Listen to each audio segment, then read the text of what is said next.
கிறிஸ்து இயேசுவில் அன்பிற்கினிய சகோதர சகோதரிகளே,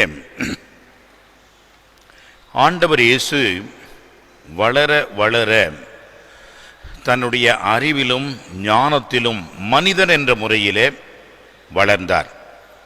அந்த வகையிலே தன்னுடைய இறைத்தன்மையை உணர்ந்தார். தந்தை கடவுள், மகன் கிறிஸ்து என்ற உறவிலேயும் தனது சீடர்கள், அந்த சீடர்களுடைய குழுமம் இந்த ஒரு உறவையும், மீட்படைய போகின்ற அனைத்து மக்கள் இறைவன் என்ற அந்த ஒரு உறவையும் படிப்படியாக அவர் வெளிப்படுத்துகின்றார்.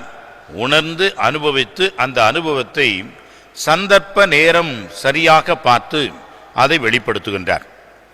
இன்றைய நற்செய்தியிலே வருகின்ற இந்த வாசக பகுதியை வேறு 2 நற்செய்தி பகுதிகளோடு நாம் சேர்த்து புரிந்து கொள்ள வேண்டும், பொருள் கொள்ள வேண்டும். முதலிலே பாருங்கள், லூக்கா நற்செய்தி 2ஆம் அதிகாரம் 27ஆம் வசனம் அதிலிருந்து ஆரம்பிக்கிறது. இயேசு ஆண்டவர் 12 வயதிலே அவர் காணாமல் போய்விட்டார்.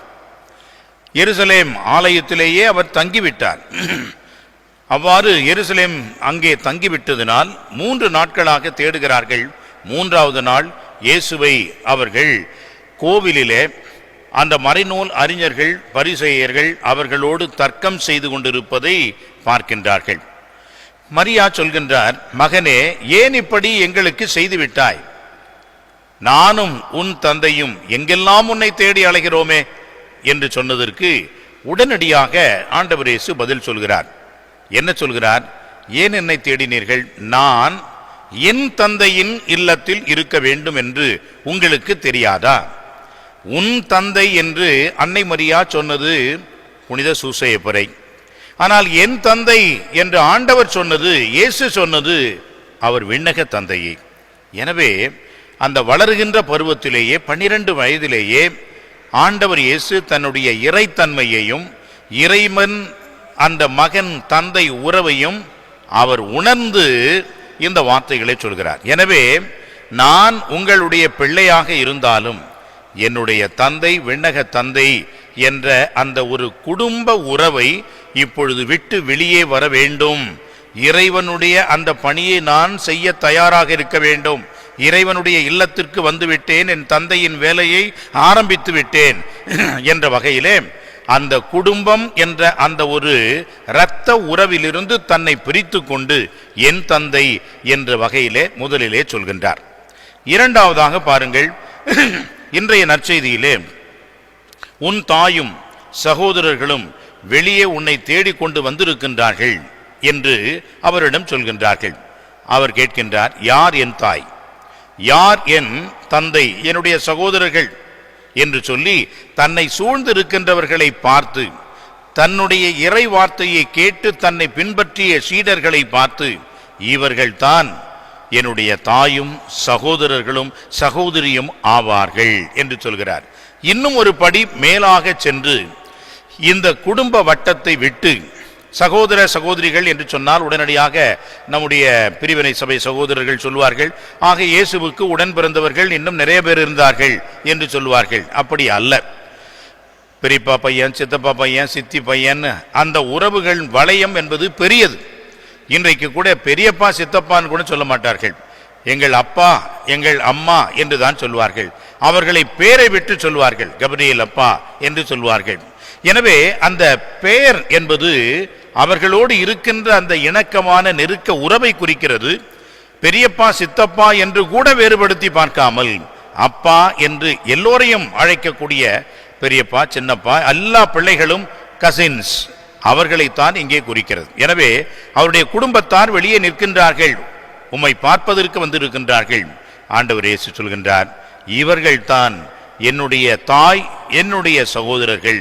எனவே சீடர்கள், என்னுடைய இறை வார்த்தையை கேட்கின்றவர்கள், அவர்கள்தான் என்னுடைய குடும்பத்தார் என்று இன்னும் ஒரு படிக்கு மேலாக செல்கிறார். இன்னும் சற்று உயர்ந்து பார்த்தோம் என்று சொன்னால் இந்த நற்செய்தியினுடைய தொடக்கமாகவே வைத்துக் கொள்ளலாம். மத்தேயு நற்செய்தி 7ஆம் அதிகாரம் 27வது வசனத்திலே சொல்லப்படுகிறது, ஆண்டவர் இயேசுவிடம் கேட்கின்றார்கள், பின் யார்தான் மீட்பு பெற முடியும் என்று சொன்னதற்கு ஆண்டவர் இயேசு சொல்கிறார், ஆண்டவரே ஆண்டவரே என்று என்னை கூவி அழைப்பவர்கள் எல்லாம் விண்ணகம் செல்ல மாட்டார்கள். மாறாக என் தந்தையின் விருப்பப்படி நடந்து என் தந்தையினுடைய விருப்பத்தை நிறைவேற்றுபவர்களே விண்ணகம் செல்வார்கள் என்று ஆண்டவர் சொல்கிறார். ஆக மீட்பை அடைகின்றவர் யார் என்று சொன்னால், பரிசேயர், சதுசேயர், இந்த மறைநூல் வல்லுனர்கள் அல்லது சமய சந்தர்ப்பங்களை பயன்படுத்தி கொண்டு இந்த சமய ஆச்சாரங்களை எல்லாம் சடங்குகளை எல்லாம் கடைபிடிக்கின்றவர்கள் அல்ல. ஒவ்வொரு நாளும் நாம் திருப்பலிக்கு வருகின்றோம், பல்வேறு நன்மைகளை புரிகின்றோம், நாம் ஜெபங்களை செய்கின்றோம், நவநாள் கொண்டாடுகின்றோம். இது மட்டும் அல்ல, இது ஒரு வெளி அடையாளம், இது ஒரு வெளி சாட்சியம்.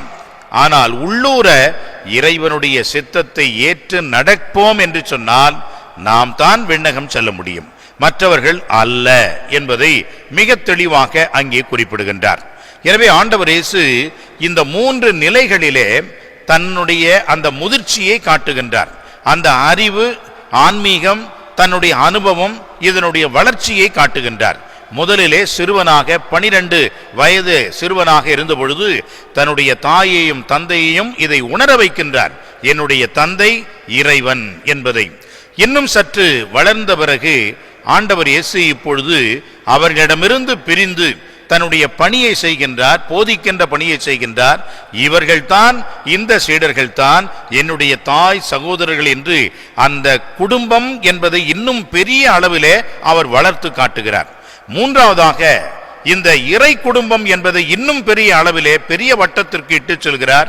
யாரெல்லாம் என்னுடைய தந்தையினுடைய விருப்பத்தை நிறைவேற்றுகின்றார்களோ அவர்களே விண்ணகம் செல்வார்கள் என்று சொல்கின்றார். அன்புக்குரியவர்களே, ஆக இயேசு தெளிவாக என்ன சொல்கிறார்? இறை திருவுளம் நிறைவேற்றுவதுதான் இறைவனுக்கு ஏற்றதாக இருக்கிறது, இறைவனுடைய வழியிலே அவரை அடைவதற்கு ஒரு வாய்ப்பாக இருக்கிறது. அதை நாம் உணர வேண்டும். எனவே இந்த வெளிச்சடங்குகள், கொண்டாட்டங்கள் எல்லாம் அவசியம்.